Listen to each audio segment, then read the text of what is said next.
వారానికి కేవలం 4 రోజులు. ఆ 4 రోజుల్లో కూడా రోజుకి అంటే ఆ 4 రోజుల్లో కూడా రోజుకి 6 గంటలు మాత్రమే పని గంటలైతే ఎలా ఉంటది? జనరల్‌గా 70 గంటలు పని చేయాలా? 100 గంటలు పని చేయాలా? అనే చర్చ చాలా నడుస్తుంది. ఓ పక్క నారాయణమూర్తి గారు, ఇన్ఫోసిస్ నారాయణమూర్తి గారు కనీసం వారానికి 70 గంటలు పని చేయాలని చెప్తుంటే, మరో పక్క ఎలాన్ మస్క్ నేను 100 గంటలు పని చేస్తానని చెప్పుకుంటున్నాడు.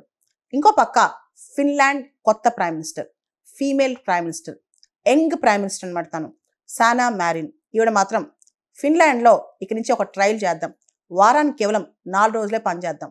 అది కూడా ఆ 4 రోజుల్లో కూడా కేవలం రోజుకి 6 గంటలే పని చేద్దాం అని ఆవిడ చెప్తున్నారనమాట. రీసెంట్‌గా 120th anniversary of social democratic party, అక్కడ ఆవిడ పార్టీ 120వ యానివర్సరీలో ఆవిడ స్పీచ్ ఇస్తూ ఇక నుంచి ఫిన్లాండ్ కొత్త వర్క్ షెడ్యూల్ తీసుకొస్తుంది. అది ట్రయల్ బేసిస్ మీద నడుచుద్దనమాట. దాని ప్రకారం ఖచ్చితంగా ఫిన్లాండ్ ముందుకెళ్తది, ప్రోగ్రెసివ్‌గా వెళ్తది. దీన్ని ఒకసారి మనం ప్రయత్నించి చూద్దాం. ప్రొడక్టివిటీ పెరుగుద్దేమో అని చెప్పి ఆవిడ చెప్పుకొచ్చారు. ఆల్రెడీ ఫిన్లాండ్‌లో వర్కింగ్ అవర్స్ ప్యాక్ట్ 1996 అని ఒక ప్యాక్ట్ ఉంది. దాని ప్రకారం ఎవరైతే ఎంప్లాయీస్ ఉంటారో వాళ్ళు 3 అవర్స్ ఫ్లెక్సిబిలిటీ ఉంటుంది.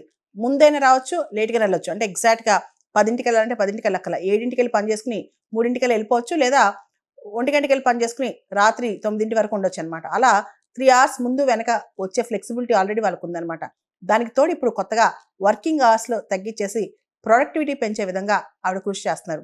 Family time, happiness, commitment, culture ఇవన్నీ కాపాడుకోవడానికి ఖచ్చితంగా ఇలా ఫ్లెక్సిబుల్ వర్కింగ్ అవర్స్ కావచ్చు, తక్కువ వర్కింగ్ అవర్స్ కావచ్చు, ఇవన్నీ పనికొస్తేనే చెప్పుకొచ్చారు.